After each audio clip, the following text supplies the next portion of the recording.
Le Libéria, le pays qui n'a jamais été colonisé, mais qui a longtemps saigné en silence.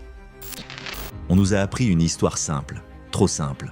On nous a dit « l'Afrique a été colonisée », mais on ne nous a pas toujours dit ce que ça voulait dire être vraiment libre. Aujourd'hui, je veux te raconter l'histoire d'un pays africain différent. Un pays qu'on cite souvent comme une exception. Un pays qu'on montre parfois comme un symbole. Ce pays s'appelle le Libéria. Et pourtant, son histoire fait mal. Le retour vers une terre inconnue. Imagine un instant, tu es noir. Tes ancêtres ont été arrachés à l'Afrique, enchaînés, vendus, humiliés. Puis un jour, on te dit « tu es libre ». Mais on ajoute, presque aussitôt, « ta liberté n'a pas sa place ici ». Alors on te propose un bateau, un retour vers une Afrique que tu ne connais pas. Une terre qui porte ton sang mais pas ta mémoire.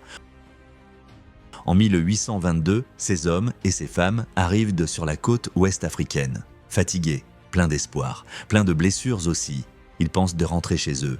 Une liberté construite sur le modèle d'un autre. Ils appellent cette terre Libéria, le pays de la liberté. Ils écrivent une constitution, ils dessinent un drapeau, ils créent un État. Tout ressemble aux États-Unis, presque tout. En 1847, le Libéria devient indépendant. Avant presque toute l'Afrique. Sur le papier, c'est une victoire, une fierté noire, un symbole fort. Mais dans l'ombre, quelque chose se fissure. Deux peuples, une seule terre. Car cette terre n'était pas vide.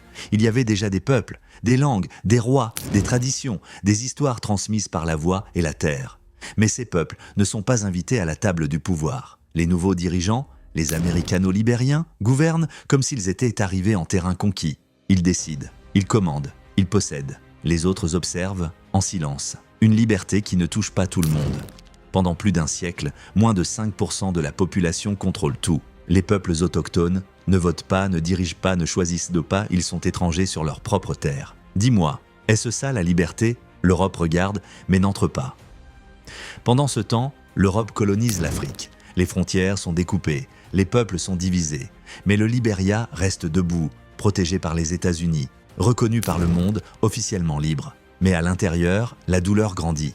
Quand le silence devient colère, un jour, la frustration devient trop lourde. Les blessures non guéries parlent. La colère éclate. En 1980, le pouvoir tombe. Mais la chute n'apporte pas la paix. Le pays glisse vers la violence, vers la guerre, vers la perte. Des enfants prennent les armes, des villages disparaissent, des familles se brisent. Ce que le Libéria nous murmure aujourd'hui. L'histoire du Libéria ne crie pas, elle murmure. Elle nous dit « La liberté sans justice est un mensonge.